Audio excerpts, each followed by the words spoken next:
Welcome back to another episode of Trades Talk. We're here today with Lisa Choate. Lisa is the CEO and sole owner of West Coast Mechanical Insulation. She operates this business in Milpitas, California, in the Bay Area, and runs a team of a little over 20 union mechanical insulation professionals. Her background is in high tech, and we go all over the course of her history from high tech, running over 1,100 salespeople, to where she is today, breaking down barriers as a woman-owned business. Maggie, what were some of your big takeaways that the listeners can look forward to? Well, as you said, the first biggest takeaway for me was woman-owned business side of things. Lisa is so well-spoken. She's a diverse person in this industry. I think the funniest thing she said in the podcast was, people a lot of times think that she's a hairdresser when they say she owns a business, not a mechanical insulation company.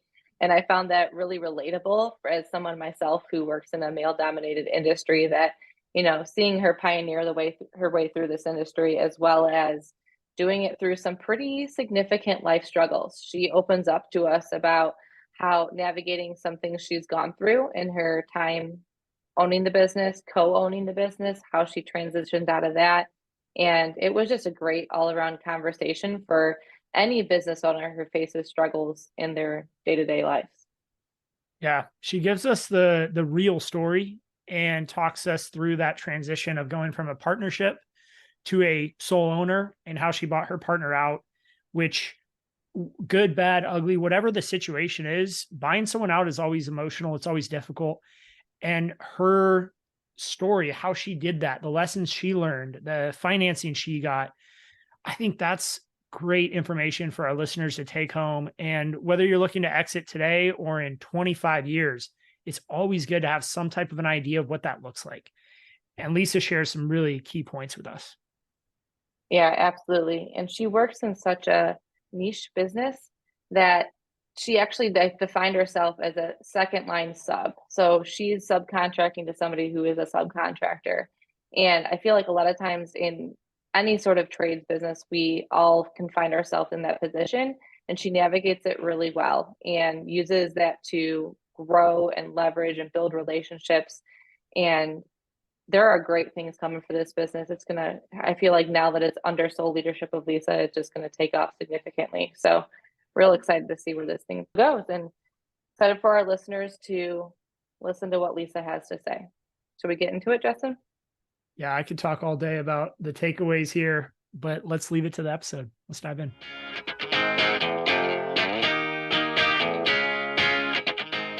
Well, Lisa, thank you so much for joining us today. We are so excited to have you on the pod. And why don't you just give our listeners a little bit of background about yourself and about your business and your story? Thanks, Maggie. So first of all, congratulations to you and Justin. These podcasts have provided nuggets of great information on my commute to and from work every day. I think podcasts are a great way to continue your education, right? Especially as a business owner. It's obviously easy to do when you're stuck behind a windshield for a part of the day. It's a great way to continue your personal growth. So as Maggie said, my name is Lisa Choate.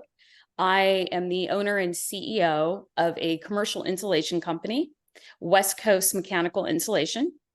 We are based in Milpitas, California, which is basically in the Silicon Valley. We are a specialized insulation service. When I say insulation and I tell people about insulation, they generally think about their home. They think about walls and ceilings and blow-in stuff, but we're actually quite sophisticated and quite specialized. Commercial insulation, mechanical insulation is just that. We insulate mechanical systems. So think HVAC. We also do a lot of plumbing work. We do a lot of process piping. We do some sound abatement. And we're starting to explore more on the fire protection services around, think about the insulation that would go around ductwork to prevent fires from spreading into other areas of the building.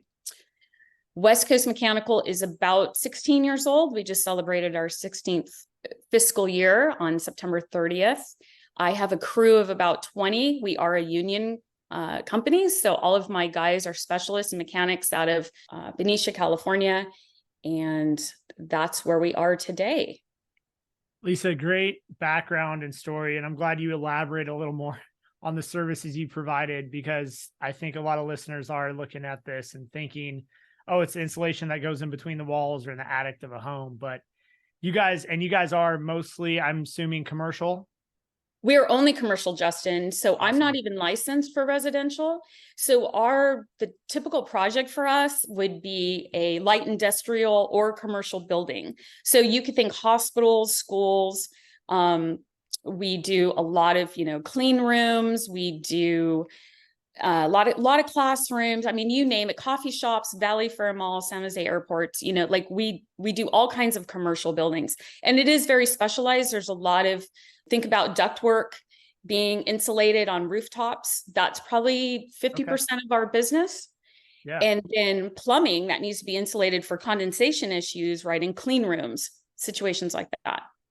Awesome. And are you guys typically in these situations working as a subcontractor to a general contractor, or do you work directly with the property owners? How do you guys handle that? Great question. We are what you would call a second tier sub. So our customers are mechanical companies and plumbing companies. So you'd have one large general contractor, a building developer. They would hire a plumbing company. They would hire a mechanical company to come in and refine their mechanical drawings, their ductwork, their HVAC systems, et cetera.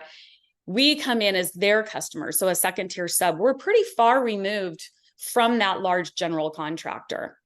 And I can speak to that later about some of the gotchas with that, right? I'm sure there's some benefits, but also some challenges with very little leverage around getting paid or other challenges with that. So we'll definitely dig into that RFI and communication process that I'm sure you guys have to go through. Right. So before you got into the mechanical insulation business, give us a little bit of background of what Lisa was up to before that.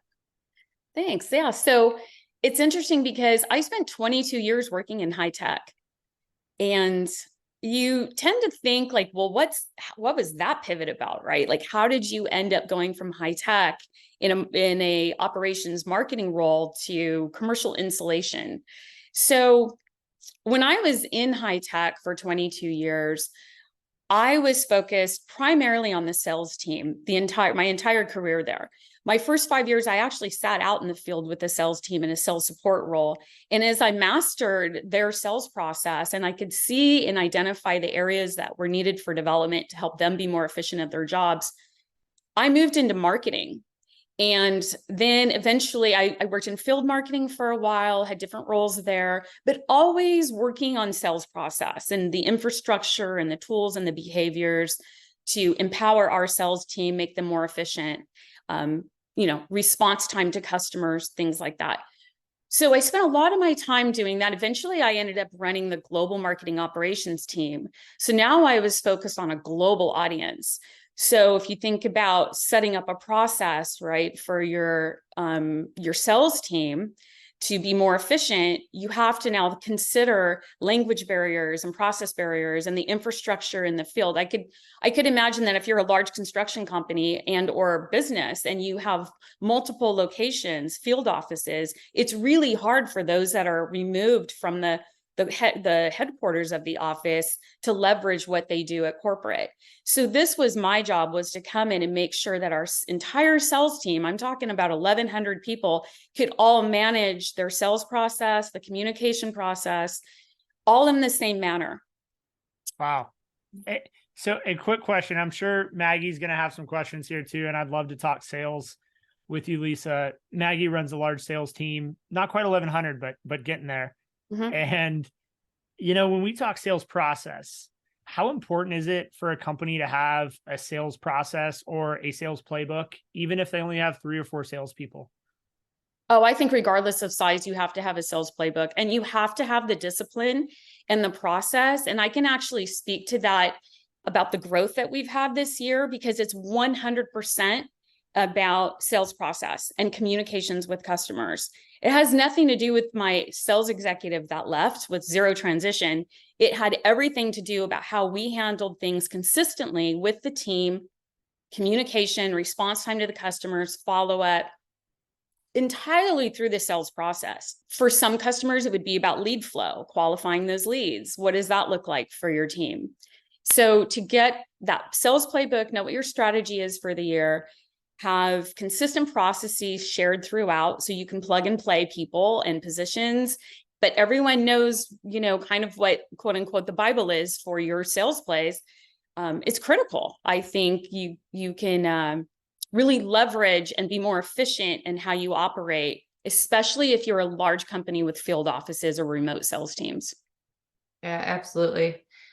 A sales playbook, that's music to my ears. I'm a big fan of a good sales playbook. As Justin noted, I do manage a large sales team, and instilling the same practices, consistency among the team is something we very much so stress.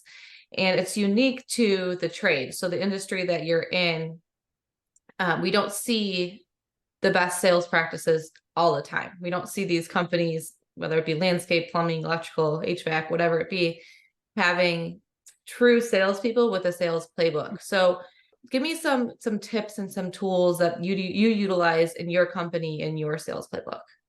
Yeah. So, we're trying to look at, keeping in mind that I just transitioned into this buyout, right? So I've been more focused on a triage mode and just bringing consistency around process. From a playbook standpoint, we're now sitting down. My team has never done this before. They're mechanical insulators. This is everything we're talking about, including the TLAs, right? The 3-letter acronyms. They're just like, whoa, what's happening here? So just getting a foundation and a basic understanding of what the terminology means, what the strategies are, the behaviors. I think that's really important, is just getting everyone on the same platform first. Yeah, starting with the basics. And it's great to hear that even you, who's someone who's preached playbook for a long time, back to the beginning, you're instilling it in your company right now. It's never too late to have it. So you did talk about a little bit about a transition period. So tell us about the company. And I know very recently you went through a transition, pretty big impact for the company. Can you speak a little bit to that? Because I think our listeners would resonate with that and learn from what that transition looks like. Yeah, I think my story would probably resonate with any small business that has 2 partners that own the company equally or not. But as long as there's 2 players at the top, those business owners, or the leadership team needs to have a plan in place. And honestly, that's where we fell down, I think, in the last 2 years, which made my transition even harder. So if you are a small business or you're expanding your business, you're bringing on more partners, really define not only roles and responsibilities, but as well as an exit strategy, potentially. What happens if one of those people leaves, right? So for context, my story is that I talked about being in high tech. In 2007, I got married, and my husband at the time was a mechanical insulator. He was also part of the same union that we hire out of. And this was his career. And when he started, when we were first married, he and his brother were in the business together, and they had assumed that it was multi-generational. So this was just something that was in their blood. This is what their dad did. And they had a nice little business going, it provided a nice lifestyle. I don't think that they would have ever imagined that we would be where we are today when they had those conversations. But as my marriage progressed, and I saw the frustration that my partner had, my ex-husband, we decided to start our own company, and West Coast Mechanical Insulation was born. And here was the really interesting part. I had my own career in high tech, right? I was traveling the world, process infrastructure. But when we went to incorporate, our CPA said, hey, Lisa, you're going to be 51% owner and CEO. And I was like, I don't have time for another job, right? Like, what are we doing here? Little did I know 16 years ago just how prophetic that was going to be, because here we are in 2023 where it matters. So we took it on, and I went about my way. And in 2014, I left high tech and took about a year off and just enjoyed my time off after 22 years of the grind, and started to watch the business a little bit with my husband at the time. And I could see he was getting overwhelmed. And Justin, I think you had asked me, like, we've talked about, like, what are some critical pieces, like what's what would be 3 things a company needs, right? Yeah. And I think those things are, you need the mechanic or the tradesperson, the operator, right? The one that's going to go out on the tools to do the work. You need a marketing and salesperson. And when you're a small business, by the way, sometimes it's the mechanic, right? But then you also have to have a savvy business person in the background, someone who can be everything from HR to payroll to, tax prep, who can read a P&L and a balance sheet. And unfortunately, I think this is an area that some companies, small companies especially, struggle with, because you have a mechanic who tries to be everything. There's not enough time in the day, nor is there the skill set.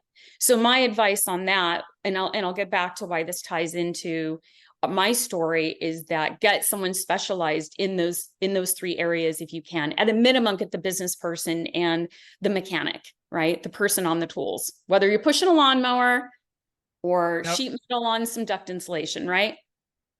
The reason I bring that up is because when I started, and I started to dig in, rolled up my sleeves, and my husband at the time said, "Look, I really need your help. It's outgrown me," right? And we were doing about $600,000 or $700,000 a year, so not big. It was, a couple of guys, but it was getting overwhelming for him, and he couldn't keep up. So now, response to customers, there's certain levels of paperwork that you need. We do a lot of public works jobs, and they are very diligent on the certified payroll aspect of those jobs. So keeping up with union fringes and dues, all of that.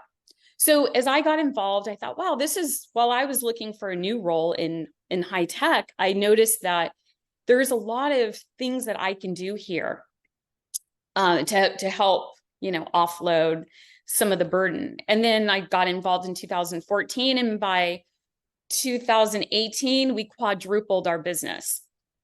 Wow. And that's incredible growth. And you guys went from that mid 600,000, 700,000, 800,000 a year to, I'm guessing, 2 or 3 million. Oh, we were doing close to 4 million. Oh my gosh. Wow. Mm-hmm. That's an amazing Wow. growth in a short amount of time. And you guys, that was purely about allowing the sales guy and the mechanic to go do their jobs, right? Stay in his lane, and allowing someone to just pick up the work in the office, making sure you made payroll on time, getting those fringes and those benefits turned in time, right? Paying your insurances, the workman's comp, managing all of that. So in some ways, I went from this like glorified, this amazing operations job where I was traveling the world, to now I'm kind of a glorified business administrator, right? And the interesting part is our business was maybe a fourth of the size of what was once my global marketing budget that I had to manage. So to me, this was a no-brainer to manage this level of financials. So Mark and I continue to work together. Things were going well. We quadrupled the business, and, crews are growing. We are unions, so we have the ability to pull resources as we need, which is great. And then eventually, a few years back, so about 3 years ago, Mark and I decided to end our marriage. And ugly detail, right? But here we go. So we both looked at each other and said, what really is a shame about this is we're really good at the business stuff, because we both had our own lanes. So as 2 partners, whether you're husband and wife or 2 brothers or 2 cousins, 2 friends, we had very defined roles. So the only interaction we had is when, I saw receivables slowing down and I needed him to stop and do some invoicing. That was about the only time there was any kind of, cross-pollination of us having to talk together. And then, of course, I was the P&L and the balance sheet person and the tax preparer. So when our marriage split up, we decided to keep the business going. Let's see if we can do this. Right? We got accustomed to being our own bosses. We had our own ideas, but we purposely made the decision not to tell our employees. Wow. I wanted my strategy was, I didn't want them to know or be nervous. And that was surely out of my fear of losing our amazing employees. I didn't want them to start to say, oh, here we go, right? The company's going to dissolve. So my partner and I, we continue to work together. We did tell our superintendent, because he was with us and he's the one that interfaced with both of us all day long. But He was surprised himself. So we kept it under wraps until we felt like it was an appropriate time to tell our employees. And after about 6 months, we did let them know. A few of them said, oh, we thought something might be going on, but we weren't sure. But for us, they already saw the trend as two partners working together without any impact to the business. And that was my goal. And that was my strategy, was to make the split between us personally, whatever differences we had, not bleed over into the business. And we did a very good job of that. My partner and I think we did that really well. Yeah, Lisa, I just want to ask you a little bit more about that, because I think as leaders, we're always on stage. We're always in the show light. People are always looking to us as how is the business doing based on our mood or how we show up every day to the office or the job site. Mm-hmm. So as you're going through what must be a very emotional and challenging time personally, how are you able to continue and show up in a positive fashion for your team, for your guys in the field, day in and day out? You know, how were you able to do that? How was Mark able to do that? What were some of the techniques that you guys employed during that time? Good question. So if I think back to it, I think we both were just really focused on keeping the business going because neither one of us wanted to go find another job, right? So there was motivation.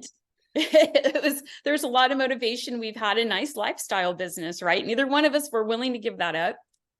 We had shared responsibilities, right? We were both had our own lanes that we were responsible for and dependent on each other to do that. Because at the end of the day, there was motivation there to keep the business going. And for me personally, it was really important to me that we kept the 20 families fed that worked for us. That was my driving factor. Yeah. So it sounds like you had motivation personally. You had motivation to uphold that commitment you made to the employees.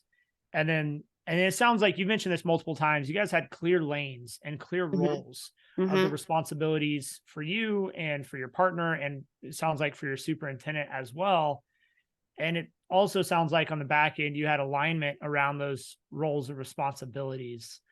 I have definitely seen where you may have clear roles and responsibilities, but not everyone's in alignment around those. And that's where the friction really impacts the rest of the company. I think those are just really some great points to put out and for people to take away, that no matter how stressful, how challenging things are, continue to show up for your employees. You made a commitment to them, and clear roles and responsibilities. That's huge. That's right. That was our intent. And I felt pretty good about how we executed on that. So now that you've transitioned to take over the company by yourself, how have you not only filled the gap of the role, the lane that he covered, but also how is culture now that it's just Lisa? If I look back to, and this is where it got challenging, and this is when I say, when you have two partners, be very clear about what the intentions are. I knew that my partner at some point in his mind, he's a couple years older than me. He's done this business for 40 years. He was kind of ready to be done. Right? He's been out there working on the tools and managing the business. And, I've been his partner with him, but it was his grind for a long time. And so I could see the writing on the wall. I could see that he was starting to transition out, less time at work, not so responsive on the phone calls. Although I knew that because that was something we talked about even as when we were business owners together, that maybe at some point we would sell the company and the Rolodex for, a couple $1 million and be done, right? This was very different. We went our different ways and he had very different intentions than I did. I'm like, okay, let's do this. Let's get into this women-owned business and let's go explore opportunities. How do we grow the business? Do we go wide and deep, right? What do we do? And he was checking out and he was ready to transition, rightly so. He deserved it. But as partners, be very clear about what the long-term intent is, right? Have a timeline. I'm now looking out 10 years from now, I hope to retire. And I'm already looking at my predecessors at the business. And I, by the way, I tell them, start saving now because it's going to be worth a whole lot more in 10 years than it is right now. That's my plan. Love it. Yeah. So I think having that clarity about what the intent is, legally or not, whether you're partners and there's legal documentation, we are incorporated. So, lots of movement around that. And at one point, Maggie, when I saw my partner starting to make that transition and just ready to move on, I thought this is where I need to step up, right? I used to do a lot of working from remotely, especially obviously during COVID. I should have known something when my partner went to the office every day during COVID and there was no work going on, and I was at home. So that's kind of the laughing joke. But once I saw him starting to make that transition, I knew I had to make my presence known. My team, the guys, they all know who I am. And they joke that I was always the big boss, right? Because I was the one with the receipts that I needed and hours and all of that. So I think when we decided to make the transition and how we got here was I started looking at how do I get that? What's it take to claim that I'm a woman-owned small business? There's a federal process that you have to go through. And I started down that lane. And there were two things that were happening. My partner was the license holder for the C2 contractor's license. And I knew that if something happened to him, we would be out of business. And I can speak to that a little bit about like the dependencies you have on a single individual, right? The what not to do. So I knew that as him being the license holder, I needed to look at what that meant for us if he did retire at some point. In parallel to that, I'm trying to secure my women-owned small business license, and I'm making great progress through, all the bureaucracy and red tape. And then all of a sudden I'm told, oh, you actually have to be the license holder. Yeah, little unknown fact, right? I was like, wait, what? So what's happening? So sure enough, I do my diligence, and now I'm going to go get my commercial installation license. So I sign up and I take my night classes and I study the material. And I'm like, I never thought I would use pi again as a formula in my life. And I'll be honest with you, don't love it. But I secured my C2 license. And at that point, I felt much better about if anything did happen to my partner, whether he was retiring or not, God forbid something bad happens, we could still function as a company. So I got my C2 license. My partner was making the transition. And so we start the buyout process. And that's been a year and a half of buyout. And I think so this whole buyout process, especially when you're not just selling, but you're buying another partner out, it's such a difficult, touchy, emotional process. And money obviously is at the core of a big part of that conversation. I've gone through this with my mom. 2015, we bought her out of the business. And so I have a little bit of experience with it.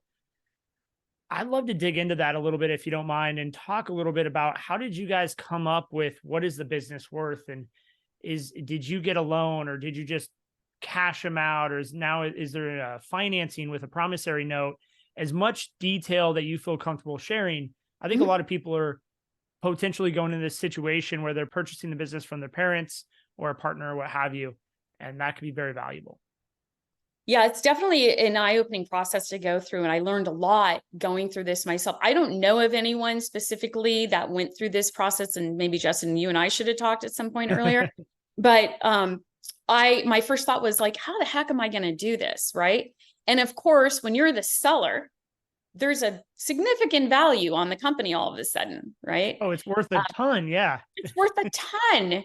It's not unlike if you were selling your home.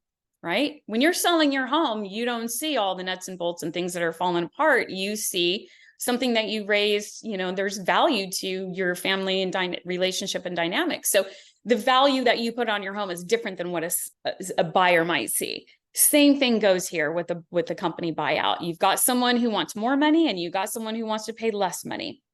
We actually agreed in the very beginning, and this was a point of contention that I'll share with your audience, is not unlike the divorce, what's the date of separation? Right. Right.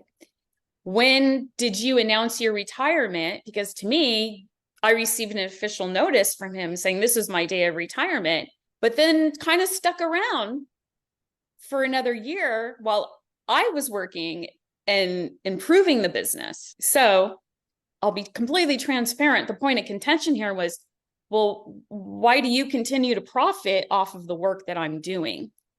And Right. was Exactly. the business growing during this 1 year period in value in some Yeah, ways? I'm thinking about that question, right? So I would say it had stabilized. Mm-hmm.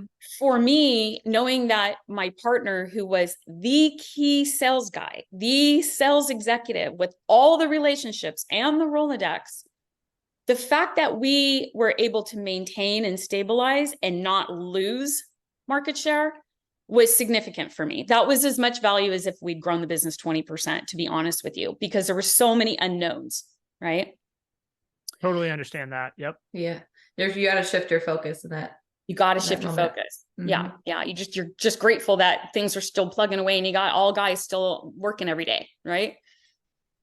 So I think that would be a big point of, again, aligning with expectations, having a timeline, understanding and having it, in some cases, I would say legally crafted as to what those dates of, separation are. What's a formal retirement date? Because it can continue to bleed, right? In some ways, I was anxious to get the transaction over with because I had all these ideas about how I want to grow the business, and I didn't want this thing to go on for years, while I'm working, and the 49% owner is off retired in another state. So really important fact there. So the process is this. We both seeked out legal representation, not because it was nasty, but it's because there's a lot of legal documentation that you need. We agreed to an evaluation. So we interviewed several appraisers, and I did have to go in and interview 5 to 7 appraisers, specifically because we're a very niche construction company. The market, it's a very niche market as well. So it took a while to find references for that. And that was really talking to insurance brokers and, other business contacts that you have. Talk to other business owners that you might know if you ever find yourself in this position. So hired an appraiser. Yeah. Don't jump on the first appraiser just because that's what they do. Find one that's in your sector, understands what your trade is, right? Oh, 1,000%. Yeah. And knows the trends of what it means when, your sales guy leaves and you've got your small construction company, a lot of dependencies, second tier sub. What's the economy look like? Right? There's so many factors. Money's expensive the last couple of years. So, or, at least in the last 6 months, which, we'll talk about that SBA loan I got. But I think, coming to an agreement on that. So we were very close to our first agreement on the value of the business. And all of a sudden, there's this word called, he's a key man in the business. And what does that mean? So again, I had to go figure out that there's some contingencies around that terminology in regards to what he's entitled to, your partner might be entitled to with the key man kind of identifier associated with them. So then that discussion ensued. And now there's that discussion about, what other things the company is going to continue to pay for through the years after your retirement, things like that. The challenge became, as I mentioned earlier, that date of separation, I'll call it, that retirement date. We couldn't agree on what the date was. And it kept slipping. They kept wanting to push it out because now they're seeing a turn. By the way, during this time, every month, I'm providing all my financials. So every month I'm providing my P&L and my balance sheet. There was nothing was hidden. Everybody had access. I had an online portal. Everyone had access to the same documentation, but it was a grind. Every month I had to prepare those financial statements and post them so they could start to see the trend of the business, right? So I was like, we got to get this. We got to end this. So then here came the disagreement on the date of separation, the day that he retired and what he was entitled to. So that meant we both had to go find our own appraisers, because this appraiser backed out. And part of it was, he said, this is a contentious situation. It's divorce. And we kind of laughed because we weren't feeling like it was a divorce situation. We were just two partners that couldn't agree. But they kept wanting to label it with the divorce situation. So we agreed, okay, we're both going to go get our own appraisers. We'll meet in the middle and we'll find out what that looks like. He used the most current date, where I had been more involved in the business. And I wanted to use the original date of his retirement. After several months and a lot of work on me as, CFO, CEO, person running the business, a lot of financial statements and documentation and interviews. So do expect to be interviewed by those appraisers, right? They talked to both my partner and I. And then we came up with two numbers and they were pretty close. And so we were able to he and I we took the attorneys out of it at some point and said, look, we know what the reality is about the business. Your value it's overinflated. And, we were never going to do that. Like it's kind of over the top. And so after we talked through that, I said, look, if this is the number you want, we're going to be out of business. And those 20 guys that have provided this amazing lifestyle for both of us, they're not going to have jobs. And to me, I could have gone back into high tech with a lot less worry, big bonuses and a legit vacation. But to me, it was about keeping the guys and their families going now. Right. So that's, and finally we agreed. And then August 10th this year, signed the papers. Wow. So very fresh, very new. Mm-hmm. Congratulations. Thanks. How did you go about securing the funding for the buyout? So I'm sure that's a lot of questions people have when they're thinking about buying out a partner or divorce, similar to you are. How do you go about the funding side of things? Yeah, that's a great question because I wasn't sure myself, right? I was like, well, am I doing this thing? Is this a promissory note? Which, by the way, that's legally binding as well. So, my advice to anybody doing this, don't go meet your partner for coffee and then get it notarized. Like you have to really go through the legal process to get this done. Don't think that something you write down on a piece of paper is they're not going to hold your feet to it later. So spend the extra few dollars and get some legal representation in that process. As well as go find a good broker. I had called my mortgage broker and who I've known for 20 years. And I said, look, if I do this thing and I buy this business, is it going to impact me personally? Right? Is it going to show up on my credit report? Keeping in mind that we are incorporated, but our company is on the, we're not a huge company. The company has only established its own credit in the last 5 or 6 years, as typical with most small construction companies. You buy a few trucks, you get a line of credit, right? But it wasn't to the extent that the company could do it on its own. So when I talked to this mortgage broker, he said, guess what, Lisa, I can help you with this. And he helped me identify a bank who then connected me with the Small Business Administration. So SBA. Yep. This is what the SBA loves. They love these stories and they love these kinds of buyouts because this is what they're intended for.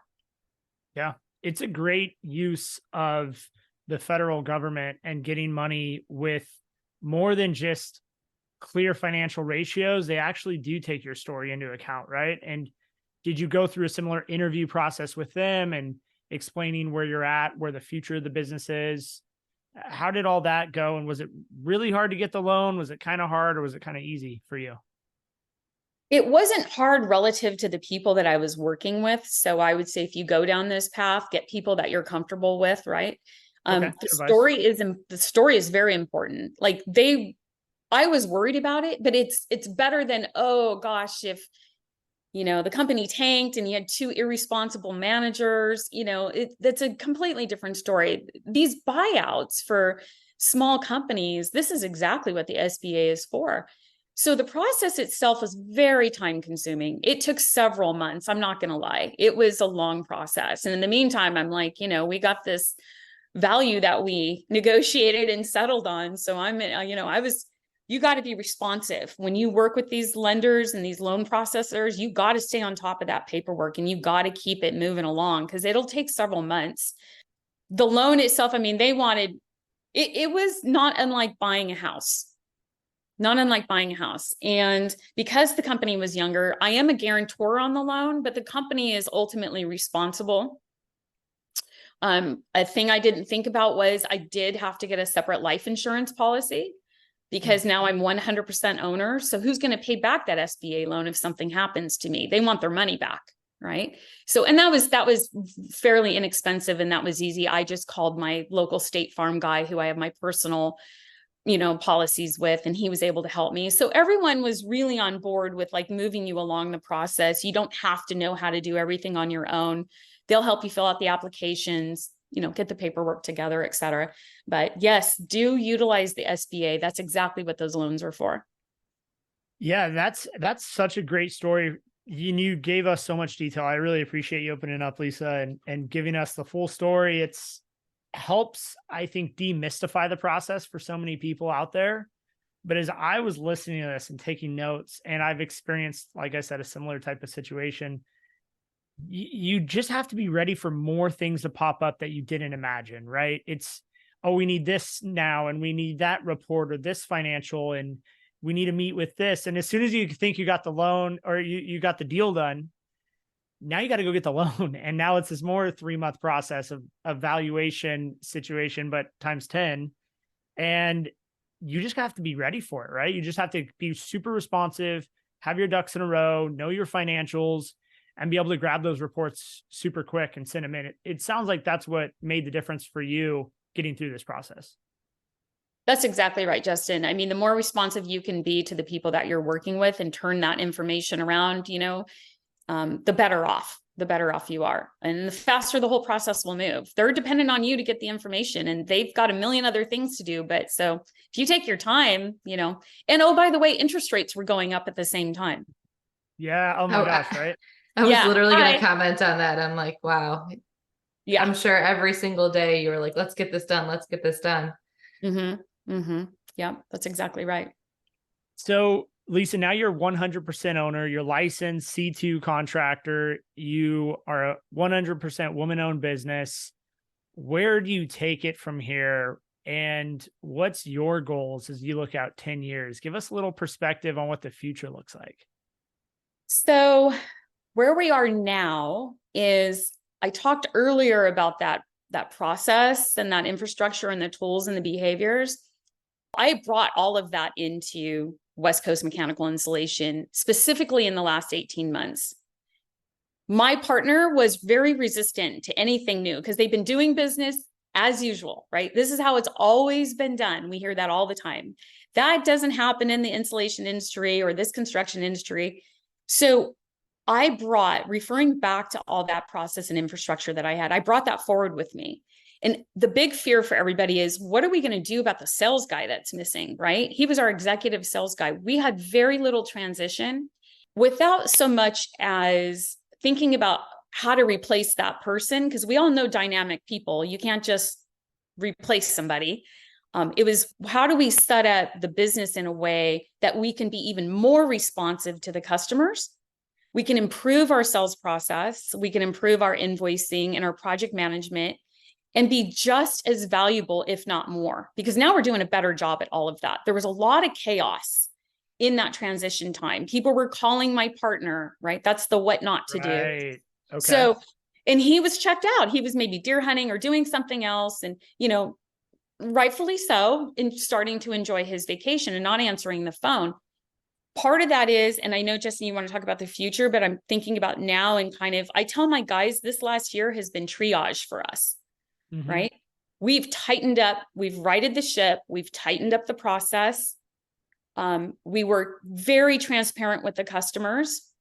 And as a women-owned business, knowing that you're going into a gendered industry anyway, right? Going in and meeting with customers and getting in front of any of our competitors' narrative around, my partner was leaving, therefore his ex-wife is taking over. What does she know, right? I had to get out there as a female in front of other male CEOs and all of our customers and go, look, here's the value that we still bring. And oh, by the way, Mark, sure, he might be retired, but at the end of the day, we've got the same great crew out in the field, right? We're still going to get your jobs done. So from a female perspective, that was the big hurdle I had to overcome, in just feeling like, all right, girl, pull your big pants on and get out there and go talk to this male-dominated industry. And you know what, guys, at the end of the day, for any females out there, embrace being a female, lean into it, have transparent conversations with your customers, because if you can come across as somebody who's credible, knows business, at the end of the day, we're not all in this to be buddies. We're all in this to make the dollar. Right. And I think that's where I came away after, shaking in my boots and having these first few really tough discussions. And I think, Justin, I don't shy away easily, but being very intimidated and unfortunately doubting myself. Right. Can I really do this? And friends pushing you, families pushing you, going, you got this. And my employees, most of all, saying, instead of saying, Lisa, you can do this, they said, we've got you. We've got this. So after a few discussions with customers as a female meeting in a very male dominated industry, go prove your value, be a good communicator, be transparent about what this means and what changes are happening in your business and why they should continue to call you. I could not agree more. That's all I have to say to that. We are very similar. I'm in a very male dominated industry. I sell software to landscapers, and every single conversation I had, I feel like I had to spend 5 extra minutes in the beginning of the call building rapport that I knew something about the industry, just because I was showing up as a female. So I preach what you're saying, continue to spread that message because it's so important. And I tell my team that all the time. Just because you're female does not mean you can't sell in this industry. I 1000% agree with that. And again, lean into it, right? Yes. Sorry, Justin, but I think there's women out there who have pretty good intuition. I mean, I get my best ideas at 3:00 in the morning and my gut just feels stuff. In addition, we like to talk. So I think I've got a little blue couch in my office, more for the guys to take a load off at the end of the day and put their feet up. Oh no, the guys all call it my therapist couch now, which I'm in, right? Let's go. But yeah, I think, lean into that feminine energy. And, I'm just as smart as the next guy. Don't doubt that. You can run the business. You can build and maintain a team. You can, I don't have to be the world's best mechanic on the tools. I hired my guys do that. I've got the world's best mechanics on the tools out there in my crew. So. Absolutely.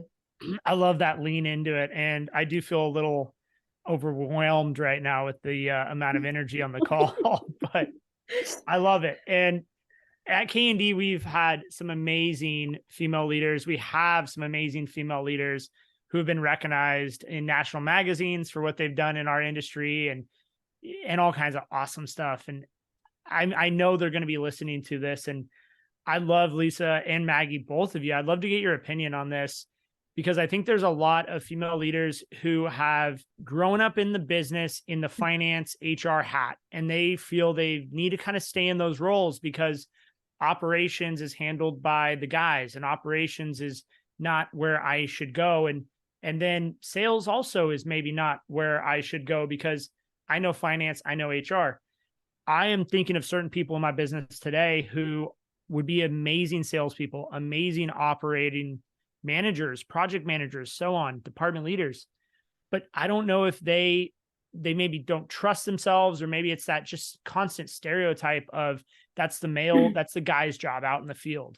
So for someone listening to this thinking, man, I'd love to give this a shot, what type of advice would you have? Lisa, maybe hear from you, and then Maggie, I'd love to get your take on this too, for the females that have been in that administrative type role their entire career, but are maybe getting tired of it and want something bigger and better.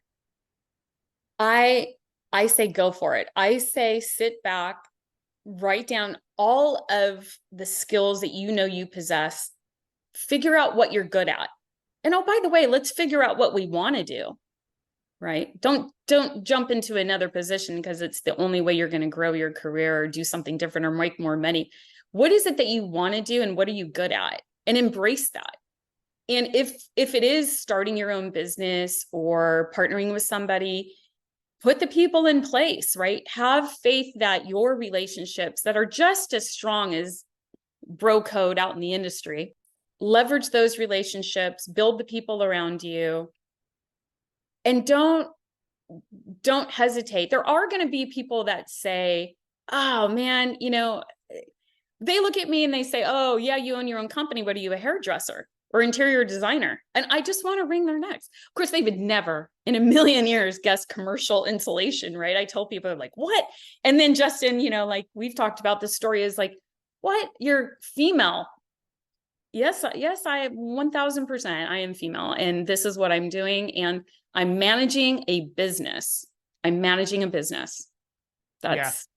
And when I met you for the very first time, it was the same type of a surprise factor for me, and then immediate respect. And since then, you and I have always had those really deep conversations around business and trades. And you've shared so many great things with me, including the Amex card trick that has got me yeah, all the points I could want to spend. So yeah, thanks for that. Yep. Yeah, I would say my take on it is imposter syndrome is real. And I feel like you need to acknowledge it. So if you're that person thinking, oh, I could never do this because I'm female, or I could never do this because I don't have these skills, like, okay, acknowledge that those feelings are real, and then squash them, prove them wrong. What I hear a lot, being female in sales, but also being a female in leadership, is that females are too emotional, or there's a lot of emotion behind a female. So what is seen as emotional female is seen as passion in males. And I feel that there's absolutely nothing wrong with being emotional. Having emotions means you cared, and you want, what fosters a good culture at a company are leaders that care. So I feel that's why more and more companies are getting females into leadership roles, because they have this unique way of caring, but also moving on to the next thing because they have to, because that's how our brain works. We have a million different things rolling through our brains at all different times. I make a joke as I lay in bed at night, Lisa, I have 3 young kids for context, and I'll lay in bed and I'm like, okay, was this person have this lunch ready? And is this done for work? And oh, my husband has this tomorrow. And my husband's like, just go to bed. No, that's not how our brain works. Our brain operates 1,000 beats per second, 1,000 miles an hour all the time. And so I feel like imposter syndrome's real. Definitely embrace it, but also prove it wrong is my advice to them. Oh yeah, for sure. You're going to tell me I can't do something? Well, watch. Yeah. Hold my beer, as they say, right? I literally just shot Justin a text on the side when you were talking about being a female in a male dominated industry. And I said, hold my beer. So yeah. Yes. Oh, this is great. Love it. That's great. This is such great conversation too. And I can just hear the inspiration and that deep, really stomach churning desire that you both have to not just move your careers, but also to impact those around you. And I just got to say, this is amazing stuff that you guys are sharing. So thank you. Yeah. So as we end the episode, we always like our guests to bring a trade secret. So something that you have learned through your years of working, whether it be in high tech or in commercial insulation, what it be, we ask you to bring something that you've just learned from your time on the job. And so would you mind sharing the trade secret that you brought with us, Lisa? So I've actually thought about this because I in listening to your other podcasts, I knew that this was coming. And unfortunately, I'm not Jeff with a really cool 5-cylinder, business energy, but I'm going to talk about more of what not to do as a small business owner, because there's one thing that's really important that I've personally learned in this transition. And it's easy to do as a small business, but really look at the dependencies the success of your business has, and are any of those dependencies on one individual, one person, right? Is it you have one sales guy, and with that sales guy is the cell phone number that you started the business with 16 years ago, right? You might not have the resources or the team size yet to offset some of those dependencies, but look at what are just take a minute and think about the different tools that you can use, or can you set up, my first piece of advice, get a separate phone number for your business. Don't let it be your personal cell phone number for so many reasons, right? 1, you'll never have vacation ever again. But 2, if something happens to that individual, you need a distributed model for people to come in and be able to respond to those customer requests, right? So if it's one person has all the contacts, one person has all of the emails, one person has the main phone number or the main email for the company, figure out a way to offset that, right? Make it go on to Google Workspace, pay the $9.99 a month and create an alias for customers to reach out, whether it's, proposals or bids. Ours is bids. So we went from having one email that all of our customers knew with one individual responding. But when that individual goes off and decides to retire, or God forbid, something happens to them, your business is now stuck, right? You are hugely susceptible for failure. So I would just say remove those dependencies on a single individual, cross-pollinate when you can, and spend an hour a week with your leadership team to make sure everybody knows what everybody else is doing and where you're at. Like, just do those one-on-ones. Just get that team together once a week. We have a board meeting every Tuesday at 10 a.m. And we go through the jobs, and my general foremen are there. My project manager's there.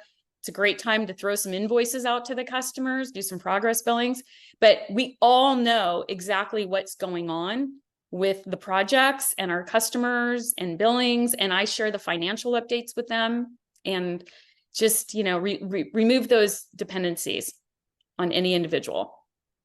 That is such good information and advice of having those redundancies built in so that no matter who it is in the business, they are always replaceable, including yourself, and maybe including myself, yourself. Mm-hmm. So I'm sure as businesses start off, it's, you're just a one-man show or one-woman show and you're just getting going, and that's normal. But as you scale, it's easy to forget about this need to have redundancies and change the email. So for those listening, if you've recently grown your business from $500,000 or maybe 100,000 to $1 million or 2 or 4, it's time.